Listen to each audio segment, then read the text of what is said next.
dans ce nouvel épisode des Blabla de Sandra. Si tu apprécies ce contenu, pense à t'abonner, à liker et à partager. Je t'invite à découvrir mon dernier bébé de papier paru à ce jour en auto-édition, L'amour minimaliste, une romance qui parle de deuil, de résilience et de renaissance à travers un nouvel amour avec tendresse, humour, passion et sensualité. Fin de la page promo. Aujourd'hui, on va parler du lecteur compulsif. Est-ce que tu es un lecteur compulsif? Dis-le moi dans les commentaires. La question, c'est de savoir s'il existe un profil psychologique du lecteur compulsif. Je me suis posé la question récemment. On entend souvent parler de personnes addictes aux livres. On entend souvent parler de boulimie de livres ou de gens qui ne peuvent simplement pas s'arrêter de lire. Mais que dit réellement la recherche scientifique? Tu vas voir que la réponse est plus nuancée qu'il n'y paraît. Il n'y a aucun profil unique selon la science. D'abord, il faut être clair, il n'existe pas de profil psychologique unique du lecteur compulsif. Aucune étude sérieuse n'a établi un type de personnalité précis, introverti, hypersensible, anxieux ou l'inverse. Ce que l'on sait en revanche, c'est que certains comportements autour de la lecture ressemblent à des stratégies d'adaptation psychologique. Mais la recherche insiste, chaque cas est très différent. Tout d'abord, voyons la lecture comme un système de régulation émotionnelle. Plusieurs études en psychologie des médias, notamment celle de Bussell et Bilanzik, publiées en 2009, montrent que l'immersion dans une fiction peut aider à réguler les émotions, réduire le stress et favoriser l'évasion mentale. Pour certains lecteurs, cette immersion narrative devient une forme de refuge, surtout dans les moments difficiles. Ce n'est pas une pathologie en soi, c'est un mécanisme d'apaisement comparable à regarder une série, faire du sport ou écouter de la musique pour se détendre. Deuxième possibilité, l'évitement. Quand la lecture sert à fuir. La lecture peut parfois devenir un moyen d'échapper à des responsabilités ou des situations anxiogènes. Une étude de Chimenti, parue en 2017, montre que certains comportements addictifs sans substance sont liés à des stratégies d'évitement ou de dissociation. Cela ne veut pas dire que lire beaucoup est un problème, mais cela explique pourquoi certaines personnes ressentent une compulsion.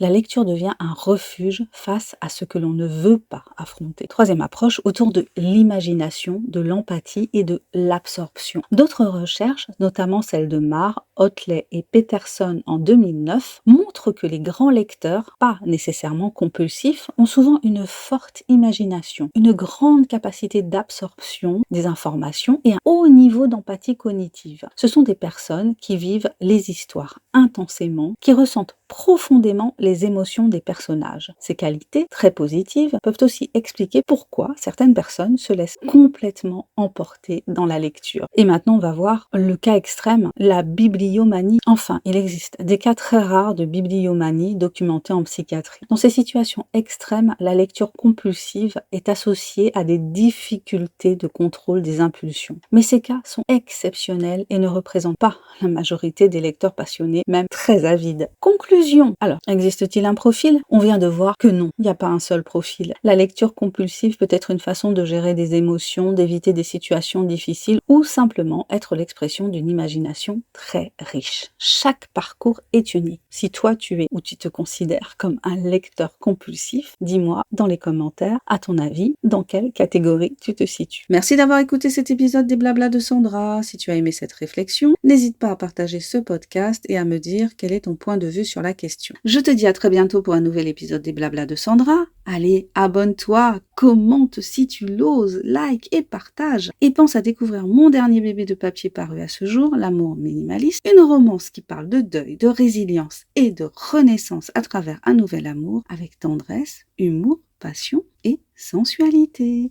Bye bye!